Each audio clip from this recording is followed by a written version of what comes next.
L'aula Infinita és la nova aula de realitat virtual i augmentada que ha instal·lat la UPC a la Facultat de Matemàtiques i Estadística i ens permetrà incorporar les tecnologies immersives a la nostra docència. Aquestes tecnologies ens faciliten un aprenentatge molt més viu i interactiu. Per exemple, per estudiar una figura geomètrica, podem agafar-la amb les nostres mans, entre cometes, podem ficar-hi el cap a dins, podem augmentar-la, podem girar-la del dret i del revés i d'aquesta manera podem estudiar-la molt millor.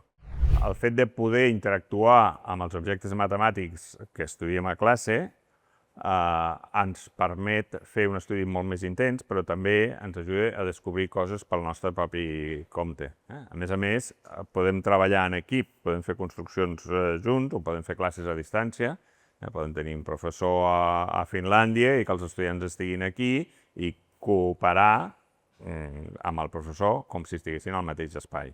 L'origen del projecte és a l'Escola Politècnica Superior de Vilanova i la Geltrú, amb una assignatura que es diu Matemàtiques del Disseny, que és del grau de disseny industrial, en el qual vam fer una renovació profunda. De fet, el que vam aprofitar és que en aquesta assignatura hi ha continguts de geometria que permeten la visualització i, per tant, el que volem fer és aprendre a través d'aquesta visualització molt més interactiva.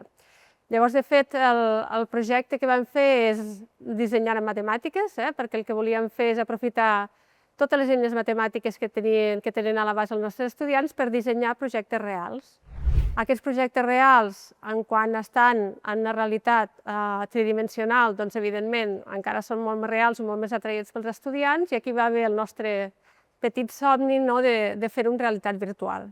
Això sol era possible si teníem finançament i se'ns va córrer presentar-nos primer el Premi de la UPC i després, finalment, vam guanyar el Jaume Vicens Vives i a partir d'aquest finançament hem aconseguit aquesta fabulosa aula de realitat virtual.